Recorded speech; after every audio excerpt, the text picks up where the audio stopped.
अस्सलाम वालेकुम वरहमतुल्लाह। बच्चों, आज के इस वीडियो में हम कंजर्वेशन ऑफ लीनियर मोमेंटम पर बात करेंगे। बच्चों, हमने इससे पहले Newton second law of motion में पढ़ा है कि जब हम किसी बॉडी पर कोई फोर्स अप्लाई करते हैं तो उस फोर्स की वजह से बॉडी का मोमेंटम चेंज होता है। ठीक है, यानी जब फोर्स अप्लाई किया जाता है तो बॉडी का मोमेंटम चेंज हो जाता है। तो जिसका मतलब ये हुआ कि मोमेंटम फिर उस वक्त कांस्टेंट नहीं रहता। लेकिन आज जो हम प्रिंसिपल करने जा रहे हैं या बात करने जा रहे हैं, जिस प्रिंसिपल पर बात करने जा रहे हैं उसको हम principal of conservation of linear momentum कहते हैं।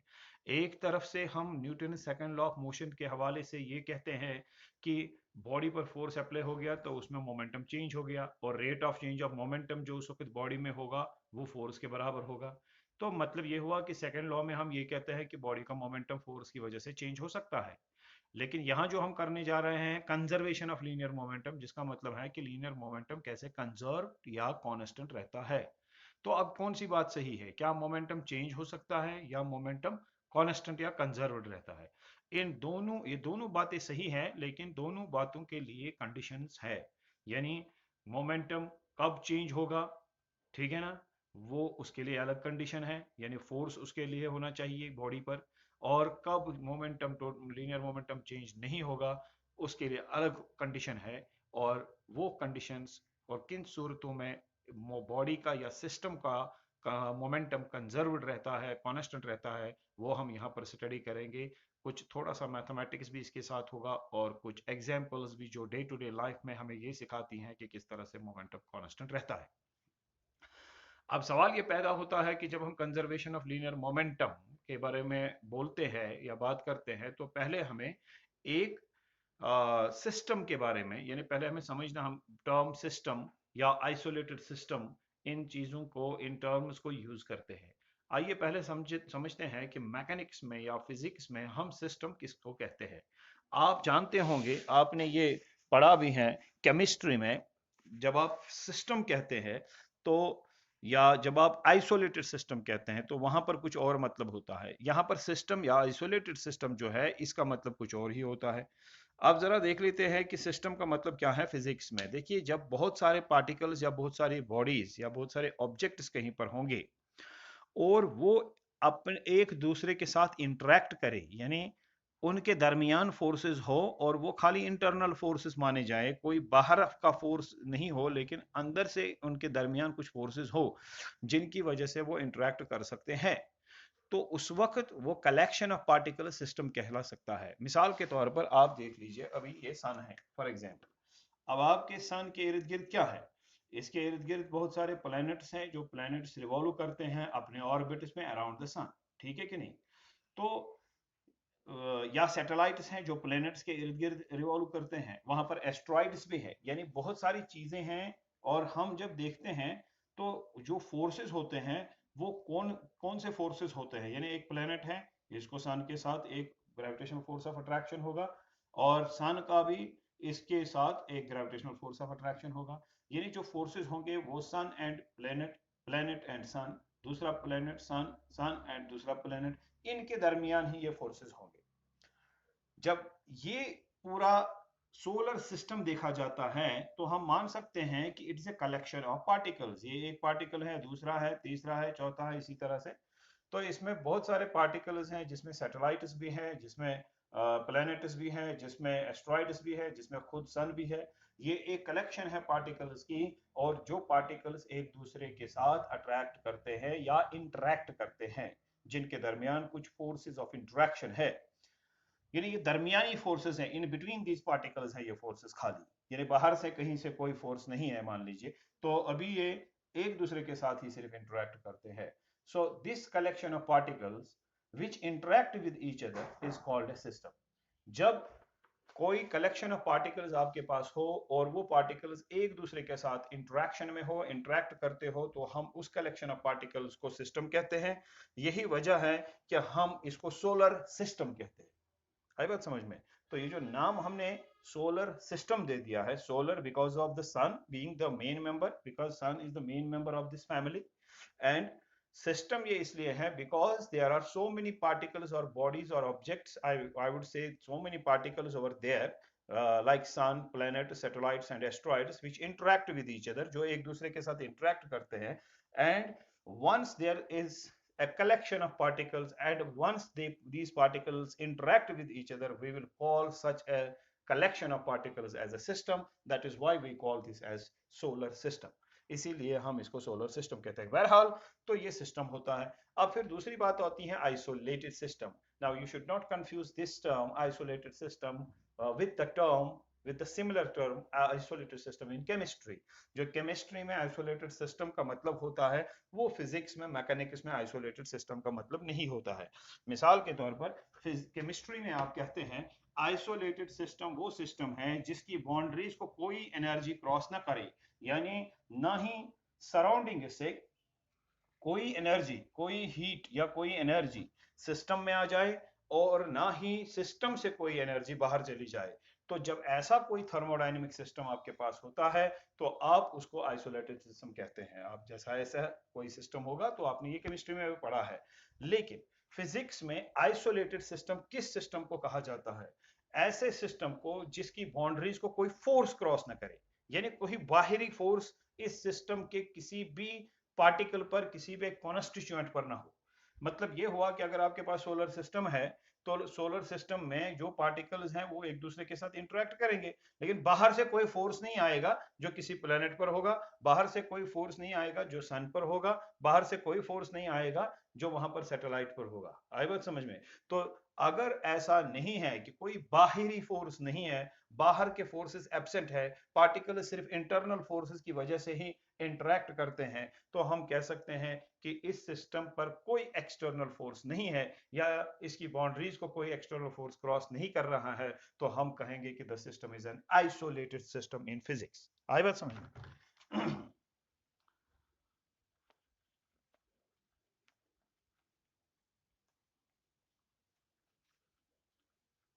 काफी मॉइस्चर है बोर्ड पर, तो चलिए अब अगर हम देखना चाहें कि ये आइसोलेटेड सिस्टम कैसे, इस आइसोलेटेड सिस्टम में क्या काम हो रहा है, देखिए आइसोलेटेड सिस्टम में क्या हो रहा है। फॉर एग्जांपल हमारे पास एक, शाबाश, एक बॉडी है और इसकी मास है m1, और मान लीजिए कि ये इस तरह से यानी अलोंग पॉजिटिव एक्स एक्सिस ये मूव कर रही हैं, लिहाजा इसकी वेलोसिटी जो है, पहले इनिशियल वेलोसिटी इसकी है जिस वेलोसिटी से ये जा रही है along positive x axis, and that velocity is u1। अब मान लीजिए कि दूसरी एक बॉडी भी है, ठीक है, और ये अपोजिट डायरेक्शन में आ रही है और इसकी मास है m2, और ये जिस वेलोसिटी से अपोजिट डायरेक्शन में आ रही हैं वो वेलोसिटी है u2, ठीक है ना। तो अगर ये एक सिस्टम बनाते हैं, मतलब ये एक दूसरे के साथ इंटरेक्ट करते हैं और उसकी वजह से एक दूसरे के करीब जाते हैं, फिर एक स्टेज आ जाता है जहां ये दोनों एक दूसरे के कांटेक्ट में आ जाते हैं, एक दूसरे पर कोई फोर्स एक्सर्ट करते हैं, नतीजा ये होता है कि और एक मरहले में जब टकराने के बाद, कोलाइड करने के बाद, एक दूसरे पर फोर्स एक्सर्ट करने के बाद इनको देखा जाता है, तो ये जो बॉडी है जिसकी मास m1 थी, जो यहाँ along positive x axis move कर रही थी, अब ये उल्टा यानी अपोजिट डायरेक्शन में मूव करने जा रही है, मूव करती हुई दिखाई देती हैं। अब इसकी वेलोसिटी जो है आफ्टर कोलिजन हम रखते हैं, यानी इस इम्पैक्ट के बाद हम रखते हैं v1, और मास इसकी वही रहेगी m1, और जो दूसरी बॉडी है मान लीजिए आफ्टर कोलिजन ये इस डायरेक्शन में जा रही है, अब इसकी वेलोसिटी है v2 और मास इसकी पहले ही है m2, तो वो मास वैसे ही रहेगी। तो जैसे ना एक दो बॉडीज आ रही हैं, टकरा गई और टकराने के बाद ये इधर और वो उधर, तो ये वाली जो थी ये यहाँ जा रही थी, टकराने के बाद यहाँ पीछे, और ये वाली जो है टकराने के बाद ये भी पीछे। तो इसका मतलब इसकी पहले इनिशियल वेलोसिटी क्या थी u1, अब कोलिजन के बाद वेलोसिटी है v1, पहले वेलोसिटी इसकी दूसरी बॉडी की u2, कोलिजन के बाद v2। अब अगर देखा जाए तो what is the total momentum of the system when these bodies or the particles of the system were moving with their individual velocities as u1 and u2, जब इनकी velocities u1 and u2 थी उस वक्त इसका momentum, जरा इसका momentum बताया क्या है। इसका मोमेंटम था m1 u1, ठीक है, और इसका मोमेंटम था m2u2। ठीक है, मैं यहाँ पर वेलोसिटी के ऊपर वेक्टर साइंस भी डाल सकता हूँ। तो ये total momentum of this system है बिफोर कोलिजन, यानी पहले ये सिस्टम का मोमेंटम था। अब आफ्टर कोलिजन इसका मोमेंटम क्या होगा? इस बॉडी का मोमेंटम क्या है? m1v1 प्लस इसका क्या है? m2v2। तो after collision total momentum is m1v1 plus m2v2।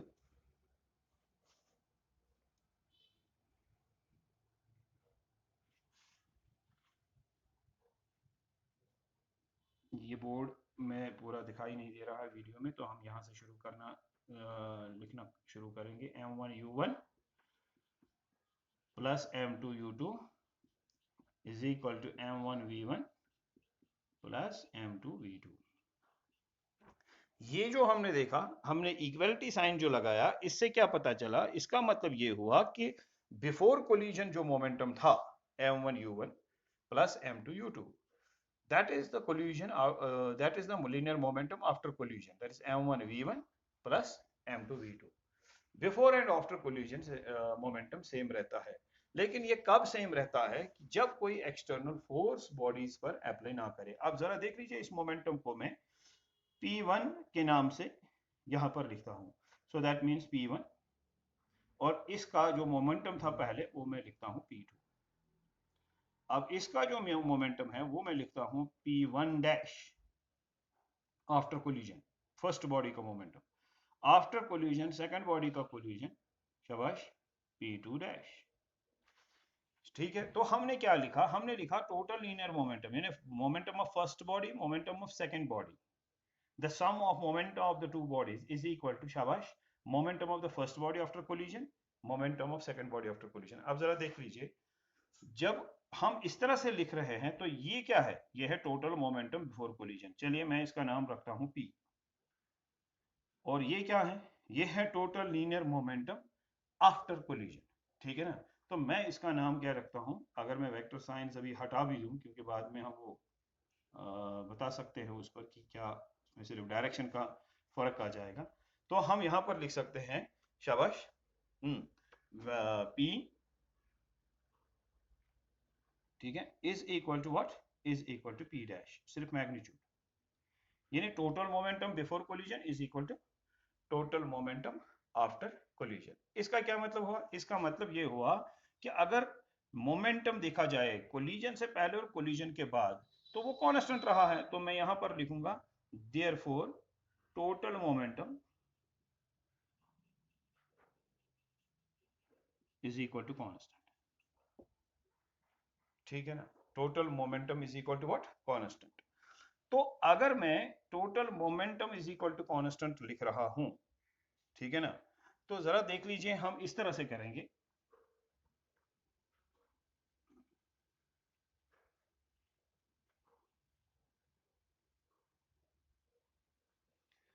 therefore when total momentum is constant, तो इसका मतलब क्या होता है? कि मोमेंटम में कोई चेंज प्रोड्यूस नहीं हुई। कोलिजन से पहले जो टोटल मोमेंटम था दो बॉडीज का, वही कोलिजन के बाद है दोनों बॉडीज का मोमेंटम। मतलब इंडिविजुअल तौर पर अगर देखा जाए, तो जब आपने कहा कि भाई ये बॉडी जो है इसकी मास है m1, शाबाश, और इसकी वेलोसिटी क्या है u1, और बिफोर कोलिजन, ठीक है, और दूसरी बॉडी जो है इसकी आपने मास ले ली थी m2, ठीक है, और इसकी वेलोसिटी आपने क्या ली थी before collision? u2। Very good. अब जरा देख लेते हैं, जो फर्स्ट बॉडी है उसकी मास क्या है? अभी भी m1, लेकिन उसकी वेलोसिटी अब क्या है? v1। अब जो दूसरी बॉडी है उसकी मास क्या है? वो अभी भी m2, लेकिन उसकी वेलोसिटी क्या है? वेलोसिटी है v2। तो क्या आप देख रहे हैं, पहली बॉडी का मोमेंटम पहले क्या था? m1u1। इसी बॉडी का आफ्टर कोलिजन मोमेंटम क्या है? m1v1। तो इसका मोमेंटम चेंज हो गया। अब दूसरी बॉडी देख लीजिए, इसका मोमेंटम पहले क्या था? बिफोर कोलिजन इसका मोमेंटम क्या था? मास तो m2 थी, वेलोसिटी u2 थी, तो मोमेंटम क्या बन गया बिफोर कोलिजन? m2u2। लेकिन आफ्टर कोलिजन इसका मोमेंटम m2v2, इसका भी मोमेंटम चेंज हो गया। मतलब ये हुआ, जो इनका आपसी इंटरेक्शन है, जिसकी वजह से एक दूसरे के नजदीक आ गए, टकरा गए, जो फोर्स ऑफ अट्रैक्शन था या कोई भी इंटरेक्शन था इनके दरमियान, उसकी वजह से इसका भी मोमेंटम, इंडिविजुअल मोमेंटम चेंज हो गया, इसका भी इंडिविजुअल मोमेंटम चेंज हो गया। लेकिन जो इसका टोटल मोमेंटम दोनों का था, यानी पूरे सिस्टम का जो टोटल मोमेंटम था, सिस्टम में तो दो ही बॉडीज, दो ही पार्टिकल्स थे, m1 एंड m2, उस टोटल मोमेंटम जो था, टोटल पूरे सिस्टम का जो टोटल मोमेंटम था, वही वो before collision and after collision constant रहा। यानी बिफोर कोलिजन टोटल मोमेंटम था m1u1 plus m2u2, after collision था m1v1 प्लस m2u2। हमने यहाँ पर क्या देखा है, हम देख रहे हैं हमने क्या लिखा है, अभी प्रूव तो नहीं किया है ये, लेकिन सिर्फ लिखा है क्या कि total linear momentum before collision is equal to total linear momentum after collision. इसका मोमेंटम चेंज हो गया, इसका भी मोमेंटम चेंज हो गया, लेकिन जो दोनों का पहले टोटल था मोमेंटम कोलिजन से पहले, वही इन दोनों का मोमेंटम कोलिजन के बाद में भी है। तो total linear momentum before and after the collision remain same, but individual momenta of the bodies में चेंज, इंडिविजुअल मोमेंटा चेंज हो सकता है, लेकिन टोटल लीनियर मोमेंटम कांस्टेंट रहा। ठीक है कि नहीं? अब जब आप कहते हैं कि टोटल लीनियर मोमेंटम कांस्टेंट रहा, ठीक है भाई, आपने क्या लिखा, total linear momentum is equal to constant. जब आप लिखते हैं total linear momentum is equal to constant, तो what is change in momentum? Therefore जब टोटल कांस्टेंट रहेगा, तो क्या जब आप कहते हैं कोई चीज कांस्टेंट है, इसका मतलब क्या होता है? इसका मतलब होता है उसमें कोई चेंज प्रोड्यूस नहीं होती है। तो आप इसका मतलब है, जब वो कांस्टेंट है टोटल लीनियर मोमेंटम, तो हम लिखेंगे therefore change in momentum is equal to zero. भाई जब वो कांस्टेंट है तो कोई चेंज उसमें नहीं होगी। तो अगर change in momentum is zero, मान लीजिए मैं इसको इस तरह से लिखता हूं फिर, del therefore delta P is equal to zero. जब आप लिखते हैं total momentum before collision m1u1 plus m2u2 is equal to m1v1 plus m2v2, तो आप क्या कहते हैं कि टोटल मोमेंटम कांस्टेंट रहा, that means total change in momentum is zero. अगर मैं दोनों साइड पर टाइम से डिवाइड करता हूं, तो मान लीजिए ये इम्पैक्ट जो है, ये कोल्यूजन जो है, ये वेलोसिटीज जिस टाइम में चेंज हो गई, सपोज वो टाइम है डेल्टा टी, तो हम क्या कह सकते हैं, हम लिखेंगे delta P divide by delta T is equal to zero divide by delta T. मैंने वो साइड उस डेल्टा टी से डिवाइड किया, यानी डेल्टा टी वो टाइम है जिस टाइम में ये सारा मामला हो गया है, कोलिजन हो गया है, वेलोसिटीज चेंज हो गई है। Now what is this? This is rate of change of momentum, and we can write rate of change of momentum is equal to zero. तो rate of change of momentum क्या होता है भाई, बताइए? Rate of change of momentum according to Newton, शाबाश, Newton second law, rate of change of momentum is force, external force, that means external force is what? Zero. तो इसका मतलब क्या होता है? इसका मतलब होता है when there is no change in linear momentum, जब linear momentum of the system change नहीं होगा, when total linear momentum of a system remains constant, then there is no external force acting on the system, तब कोई external force system पर act नहीं करता है। अगर मैं इसका कन्वर्सली इसको बताऊं, तो मैं ये कह सकता हूं, when no external force acts on a system, ठीक है, when no external force acts on a system, the total linear momentum of the system remains constant। देखिए आपको एक्सटर्नल फोर्स जीरो कब मिला? जब मोमेंटम कांस्टेंट था। अगर आप मानते नहीं कांस्टेंट है मोमेंटम, तो आप नहीं लिख सकते थे delta P is equal to zero. तो ये डेल्टा पी कब जीरो है? When momentum is constant. तो जब मोमेंटम कांस्टेंट था, तो फिर फोर्स कितना आ गया? जीरो। तो आप कह सकते हैं when no external force acts on the system, the total linear momentum of the system remains constant और कंजर्व्ड। आई बात समझ में? तो इसका मतलब ही ये हुआ कि भाई मोमेंटम कब चेंज हो सकता है according to Newton second law of motion? तभी चेंज हो सकता है जब फोर्स होगा, तो वो आप अलग बात है। दूसरा है कि अगर आपके पास एक आइसोलेटेड सिस्टम है, आइसोलेटेड सिस्टम का मतलब कि कोई एक्सटर्नल फोर्स नहीं है, जो भी फोर्सेस हैं वो इंटरनल है, मतलब पार्टिकल्स आपस में इंटरेक्ट कर सकते हैं, उनकी वजह से उनका अलहदा अलहदा इंडिविजुअल मोमेंटम जो उनका है वो चेंज हो सकता है। जब खाली इंटरनल फोर्सेस हो, तो इंडिविजुअल मोमेंटा उन पार्टिकल्स का चेंज हो सकता है, लेकिन जो टोटल लीनियर मोमेंटम होगा वो चेंज नहीं होगा। ये कब नहीं होगा? जब कोई एक्सटर्नल फोर्स नहीं होगा। तो जब एक्सटर्नल फोर्स नहीं होता है किसी सिस्टम पर, आप उस सिस्टम को आइसोलेटेड सिस्टम कह सकते हैं। ठीक है कि नहीं?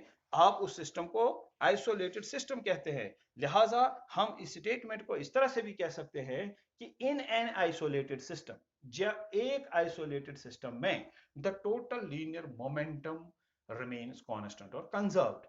एक आइसोलेटेड सिस्टम में टोटल लीनियर मोमेंटम कांस्टेंट रहता है, कंजर्व्ड रहता है। ठीक है कि नहीं? या तो इस तरह से कहें, या फिर आप ये कहें कि when no external force is acting on a system, जब एक सिस्टम पर कोई एक्सटर्नल फोर्स अप्लाई नहीं होता है, the total linear momentum of the system remains constant और कंजर्व। जब आप कहते हैं इन एन आइसोलेटेड सिस्टम, एक आइसोलेटेड सिस्टम में linear momentum, total linear momentum constant रहता है, उसका मतलब ही होता है कि उस पर कोई फोर्स नहीं है। क्योंकि जब आपने इस्तेमाल किया term isolated system, isolated system उसी को कहते हैं, उसी सिस्टम को कहते हैं जिस पर फोर्स ना हो। तो फिर यहां पर बोलने की जरूरत ही नहीं पड़ती है कि कोई एक्सटर्नल फोर्स जब नहीं होगा तब लीनियर मोमेंटम जीरो होगा, क्योंकि आपने कह दिया है एक आइसोलेटेड सिस्टम में टोटल लीनियर मोमेंटम कांस्टेंट रहता है या कंजर्व्ड रहता है। इसका मतलब ही होता है कि जब कोई एक्सटर्नल फोर्स नहीं होगा किसी सिस्टम पर, उसका टोटल लीनियर मोमेंटम जो है वो कांस्टेंट रहेगा या कंजर्व्ड रहेगा। अब इसको देखते हुए हम कई केसेस जो है वो देखते हैं मोमेंटम के हवाले से, इस कंजर्वेशन ऑफ मोमेंटम के हवाले से हम कई केसेस जो है वो अपनी डे टू डे लाइफ में होते हुए देखते हैं। मिसाल के तौर पर आप कंजर्वेशन ऑफ लीनियर मोमेंटम को, हम इसकी एप्लीकेशंस में से हम एक बहुत ही इंपॉर्टेंट और बहुत ही ज्यादा जो कही जाती हैं वो example, that is recoil of gun. देख लीजिए, अगर आपके पास एक गन है, खुदा करे कि आपके पास कभी भी गन ना हो, ठीक है, गन एक अच्छी चीज नहीं है तो रखने के लिए।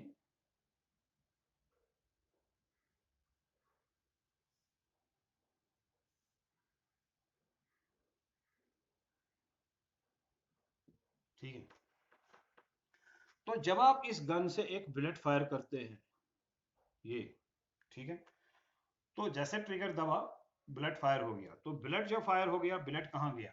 वो आगे की डायरेक्शन में मूव हो गया, उसका मोमेंटम आ गया यहाँ, मान लीजिए इन अलोंग पॉजिटिव एक्स एक्सिस। तो बुलेट फायर करने से पहले जब बुलेट सिर्फ गन में मौजूद था, ये एक सिस्टम था, यानी शाबाश, bullet and the gun, it formed A system.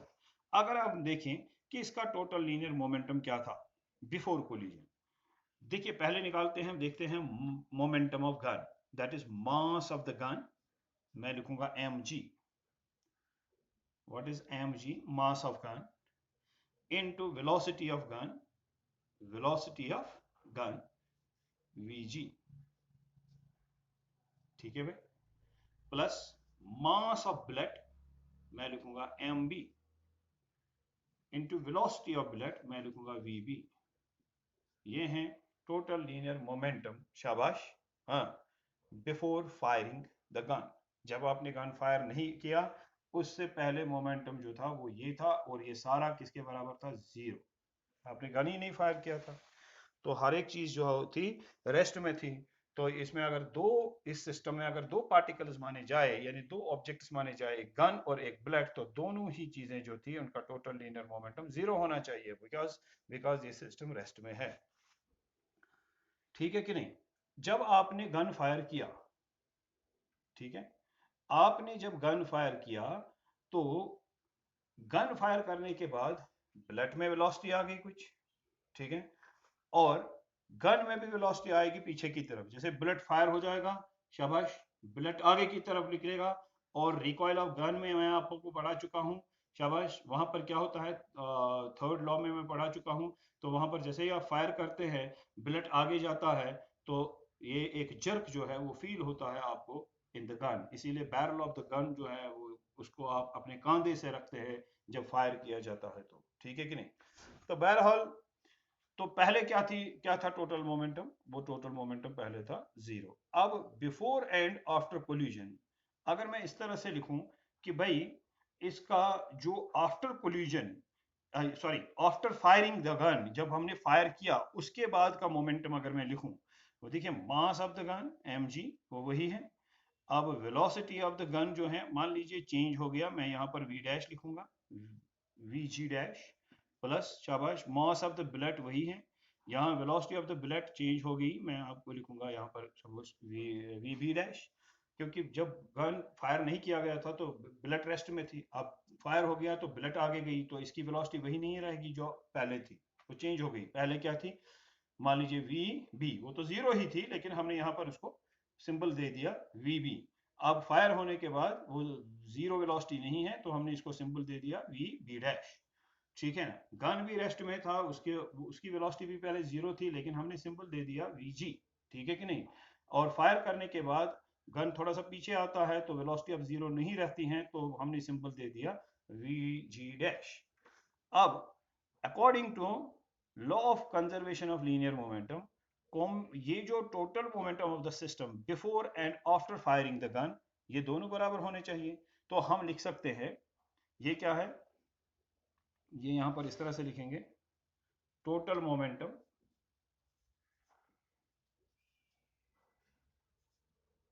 Before firing the gun is equal to M G V G plus M B V B is equal to zero, ठीक है, जीरो भी लिख लेते हैं। इसमें क्या हम लिखेंगे, इसमें हम लिखेंगे total momentum after firing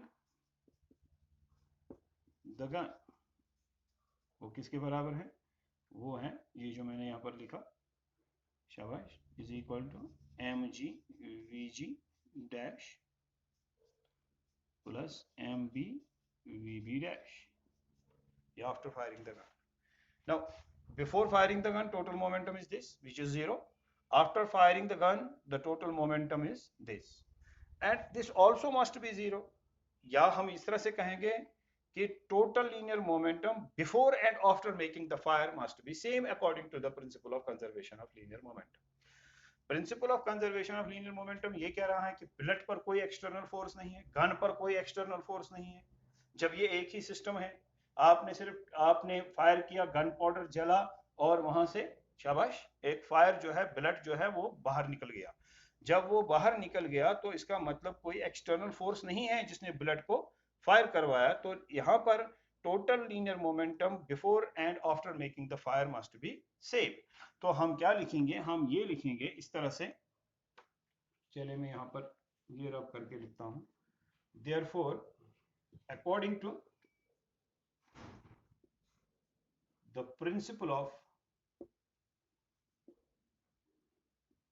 conservation of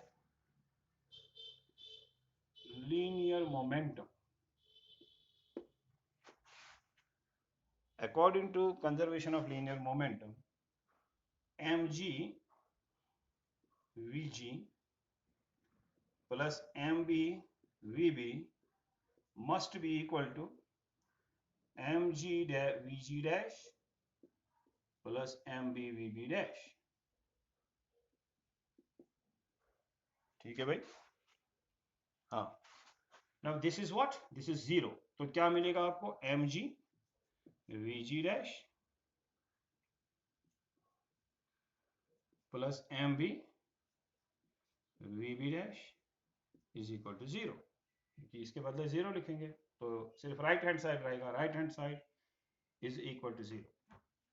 तो फिर आपको क्या मिलेगा, आपको मिलेगा शाबाश M G V G dash is equal to minus M B V B dash, इसको ट्रांसपोज करें तो नेगेटिव साइन आएगा इधर, तो इट मीन्स वी जी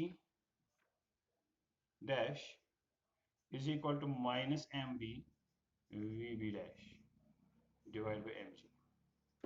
अब जरा देख लेते हैं इसको, ये क्या हमें देता है, ये देता है हमें velocity of the gun after fire, यानी the velocity of recoil of the gun, जिस वेलोसिटी से गन पीछे की तरफ धकेला जाएगा, जिस वेलोसिटी से गन को पीछे की तरफ जर्क मिलेगा जब आप फायर करेंगे, वो वेलोसिटी ये है आफ्टर फायरिंग द गन। इसको हम कहते हैं velocity of recoil of the gun. अब जरा गौर से देख लीजिए, ये एम भी क्या है, मास ऑफ बुलेट, ये क्या है, मास ऑफ द गन। ये तो ये रेशियो जो है ये स्केलर क्वांटिटी है, और ये वेलोसिटी क्या है, वेक्टर। नेगेटिव साइन का मतलब क्या है कि जो बुलेट की वेलोसिटी है वो उसके अपोजिट में रहेगी direction of what, velocity of the gun. यानी बुलेट कहाँ गया, आगे की तरफ, और गन की वेलोसिटी उसके अपोजिट डायरेक्शन में, यानी अपोजिट डायरेक्शन में गन जो है वो पीछे की तरफ जर्क मारेगा। ठीक है कि नहीं? नंबर एक। नंबर दो, वेलोसिटी ऑफ द गन बहुत कम होगी। मैं आपको बताता हूं क्यों। देखिए, mass of the bullet divide by mass of the gun, mass of the bullet बहुत कम होती है, मास ऑफ द गन बहुत ज्यादा। मान लीजिए 20 ग्राम का बुलेट है, 20 ग्राम्स, और मान लीजिए 2 किलो का गन है, तो इसका मतलब 2000 ग्राम्स। तो ये और ये कैंसिल, और ये 1, ये 100 आएगा। तो इसका मतलब क्या हुआ, इसका मतलब इसका रेशो आता है 1/100। तो आपको उस वक्त ये मिलेगा, V G dash is equal to, when mass of the bullet is taken as 20 grams, mass of the gun 2000 grams, it will be 1/100। तो आपको मिलेगा minus V B dash divide by 100। What does it mean कि जो velocity of gun है, that is the hundred part of the velocity of the bullet, but in the opposite direction. मतलब जिस velocity से bullet जाएगा आगे, उसके 100वें हिस्से से, यानी 100 हिस्से उस वेलोसिटी के मैग्नीट्यूड को कर दे, बस 100, एक उसमें से जो एक हिस्सा होगा, ठीक है ना, वही रहेगी velocity of the gun and in the opposite direction. ज्यादा क्लियर करने के लिए हम ये कहेंगे, suppose velocity of the bullet is 500 metres per second, magnitude खाली लिखेंगे अभी। तो हम यहां पर लिख सकते हैं, फिर वेलोसिटी ऑफ गन क्या रहेगा, वो रहेगा 500 divide by 100। What is that, that is only 5। अब आप खुद समझ लीजिए, जबकि बुलेट 500 मीटर पर सेकंड वेलोसिटी से आगे की तरफ जा रही है, गन सिर्फ 5 मीटर पर सेकंड वेलोसिटी से पीछे की तरफ आ रहा है। तो वेलोसिटी ऑफ द गन हल्का है, लेकिन जो टोटल मोमेंटम बुलेट में आएगा, वही टोटल मोमेंटम गन में आएगा। यहां पर इस इक्वेशन को देख लीजिए, this is the total momentum after making a fire, this is the momentum in the gun, and what is this, this is the momentum in the bullet. And आप देख रहे हैं, total linear momentum produced in the gun is equal and opposite to the total linear momentum produced in the bullet। दोनों का total momentum देखें तो फिर से जीरो, क्योंकि जो पहले था फायर करने से पहले जीरो, फायर करने के बाद भी जीरो है, क्योंकि जितना लीनियर मोमेंटम आगे की डायरेक्शन में मिल रहा है बुलेट को, उतना ही लीनियर मोमेंटम मिल रहा है गन को इन द अपोजिट डायरेक्शन। लेकिन बुलेट वाले लीनियर मोमेंटम में वेलोसिटी ज्यादा, मास कम, और गन वाले लीनियर मोमेंटम में वेलोसिटी कम और मास ऑफ द गन ज्यादा। ठीक है? हाँ, तो ये हम समझ लेते हैं कि ये हमारा बन जाता है conservation of linear momentum. Video ज़रा फिर ज़्यादा टाइम का बनता है, फिर इसको अपलोड करने में भी प्रॉब्लम होती है। हम और भी इस पर डिस्कशन कर सकते हैं थोड़ा सा आगे वाले वीडियो में। Thank you very much.